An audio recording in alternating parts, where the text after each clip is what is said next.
Andhra Pradesh DGP Harish Gupta గారు ఒక serious warning ఎవరికి? సోషల్ మీడియాలో మతాలని, కులాలని, ప్రాంతాలని రెచ్చగొట్టే విధంగా, ప్రాంతాల మధ్య, వ్యక్తుల మధ్య, పార్టీల మధ్య గొడవలు క్రియేట్ చేసే విధంగా గనక పోస్టులు పెట్టినా, ఎవరైనా పెట్టిన పోస్టుని ఫార్వర్డ్ చేసినా కూడా, షేర్ చేసినా కూడా జైలుకు పంపిస్తా అనే హెచ్చరికలు జారీ చేశారు. ఆయన హెచ్చరికలు జారీ వెనుక నిఘా వర్గాల హెచ్చరికలు ఉన్నాయి.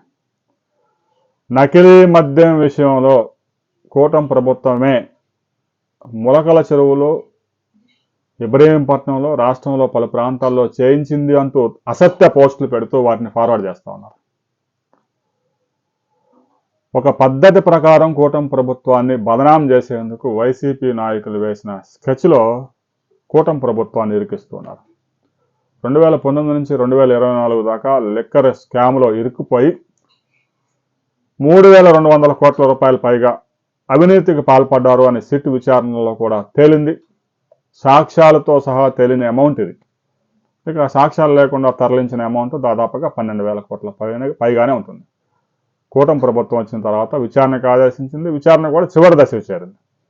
ఈ సమయంలో కూటమి ప్రభుత్వాన్ని అస్థిరపరిచేందుకు, గబ్బు పట్టించేందుకు వైసీపీ నేతలు చేస్తున్న ప్రయత్నాలలో భాగంగా సోషల్ మీడియాని వేదికగా వాడుకుంటూ ఉన్నారు.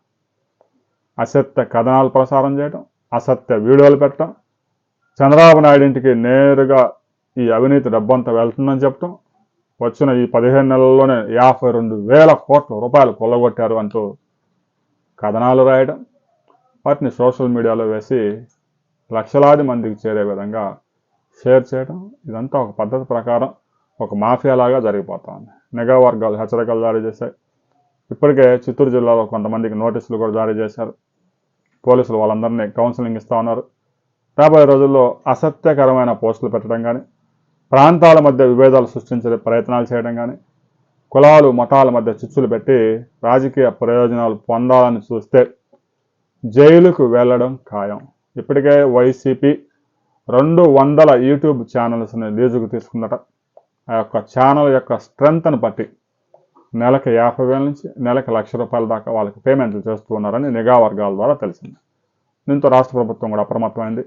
అసత్య ప్రచారాన్ని గనక ఆదిలోనే ఉక్కుపాదం మోపకపోతే గతంలో మాదిరి ముఖ్యమంత్రి తిరుమల స్వామివారి పింక్ డైమండ్ లేపుకుపోయాడు, ఉండవల్లి ఇంట్లో పెట్టాడని ఏటూగాడు ఎలాగైతే ప్రచారం చేశాడో అలాంటి అసత్య ప్రచారాలు, విష ప్రచారాలు, పీకే మిగిల్చిపోయిన ఈ విష ప్రచారాన్ని మరలా ఎత్తుకునే అవకాశం ఉంది. అందుకే డీజీపీ సీరియస్ వార్నింగ్ ఇచ్చారు.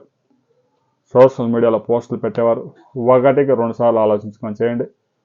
ప్రాంతాల మధ్య, వ్యక్తుల మధ్య, పార్టీల మధ్య విభేదాలు సృష్టించే విధంగా కనుక పోస్టులు పెట్టినా, వాటిని షేర్ చేసినా కూడా జైలు శిక్ష తప్పదు అనే హెచ్చరికలు జారీ చేశారు. రాష్ట్ర ప్రభుత్వం ఇప్పటికైనా సీరియస్గా తీసుకుంది, అభినందించాలి. ప్రభుత్వం చేయని దానికి కూడా బలవుతూ ఉంది.